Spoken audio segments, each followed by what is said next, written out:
আসসালামু আলাইকুম রহমতুল্লাহি ওবরাকাতুহ।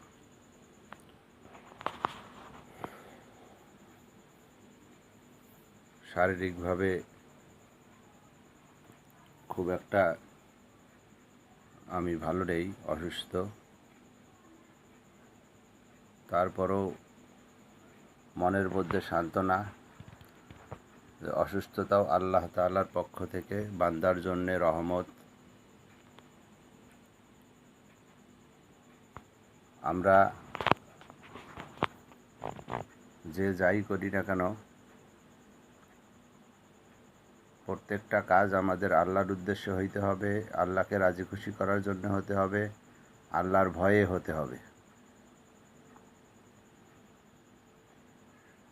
যদি তা না হয় তাহলে ভয়ঙ্কর একটা হাদিস আমি এখন বর্ণনা করব। আল্লাহ রাব্বুল আলামিন হাশরের মাঠে সর্বপ্রথম জাহান্নামের উদ্বোধন করবেন এক শ্রেণীর আলেম ওলামাদেরকে দিয়ে। আলেম ওলামাদেরকে দিয়ে আল্লাহ তাআলা জাহান্নামের উদ্বোধন করবেন।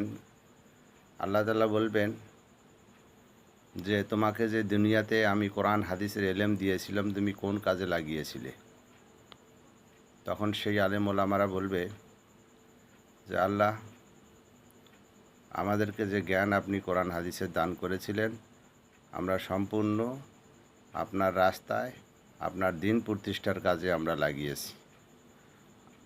মহান রব্বুল আলামিন বলবেন তোমরা মিথ্যা কথা বলছো, কারণ তোমরা এলেম অর্জন করেছো কোরআন হাদিসের, কিন্তু তোমাদের অন্তরে এই ছিল যে তোমাদেরকে মানুষ বড় ধরনের আলেম ওলামা বলবে, তোমাদের সুনাম খ্যাতি চারিদিকে ছড়িয়ে পড়বে, তোমাদের নাম মানুষের মুখে মুখে উচ্চারিত হবে। এই উদ্দেশ্যে তোমরা দিন এলেম অর্জন করেছিলে এবং দিনের প্রচার করেছিলে। সেই উদ্দেশ্য দুনিয়াতে তোমাদের সফল হয়ে গেছে, এখন তোমরা জাহান্নামে যাও। তাদেরকে জাহান্নামে নিক্ষেপ করা হবে।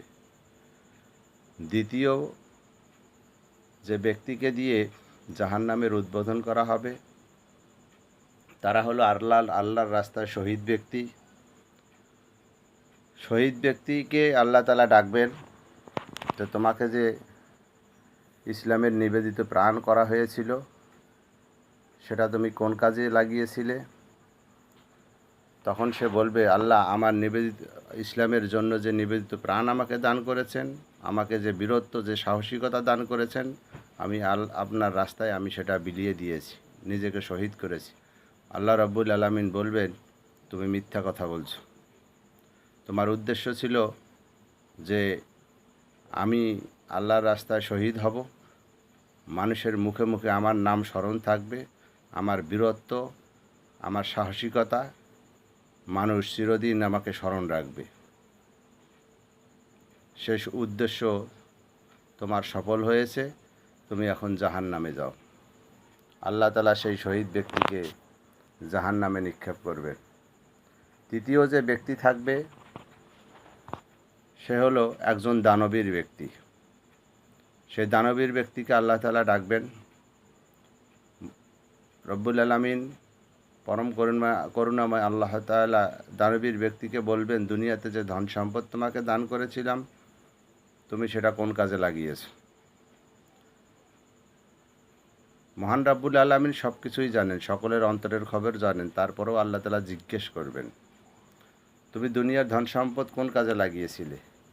তখন সেই ব্যক্তি বলবেন হে রব্বুল আলামিন, আপনি আমাকে যত ধন সম্পদ দান করেছেন তা সব কিছুই আমি আপনার দিনের কাজে লাগিয়েছি, গরিব অসহায়কে দান করেছি এবং আপনার দিনের প্রচার প্রসারের কাজে ব্যয় করেছি। আল্লাহ রাব্বুল আলামিন বলবেন তুমি মিথ্যা কথা বলছো। তুমি তোমার ধন সম্পদ ব্যয় করেছো এই কারণে যে মানুষ যেন তোমাকে অনেক বড় দানবীর বলে চেনে, দানবীর বলে তোমার জন্য সুনাম খ্যাতি চারদিকে ছড়িয়ে পড়ে। আর তোমার সেই উদ্দেশ্য সফল দুনিয়াতে হয়ে গেছে, এখন তুমি জাহান্নামে যাও। আল্লাহ রাব্বুল আলামিন তাকে জাহান্নামে নিক্ষেপ করবেন। তো এই তিন শ্রেণীর ব্যক্তি থেকে আমরা এতটুকু জানলাম যে আমাদের ইবাদত, আমাদের সলাত, আমাদের তাকওয়া, আমাদের দান সাদগা, আমাদের ঈমান আমল সব কিছু হইতে হবে আল্লাহর উদ্দেশ্যে, আল্লাহকে রাজি খুশি করার জন্যে এবং আল্লাহর ভয়ে। অন্যথায় আমরা ক্ষতিগ্রস্ত হব, সব কিছুই আমাদের বরবাদ হয়ে যাবে এবং আমরা চিরস্থায়ী জীবনে জাহান্নামের বাসিন্দা হয়ে যাব। নাউজুবিল্লাহ। আল্লাহ রাব্বুল আলামিন আমাদের সকলকে আল্লাহর জন্যই নিজের জীবন, নিজের জান মাল সব কিছুই ব্যয় করার তৌফিক দান করুক। আমা তৌফিক ইল্লা বিল্লাহ। আসসালামু আলাইকুম রহমতুল্লাহি ওয়া বারাকাতুহু।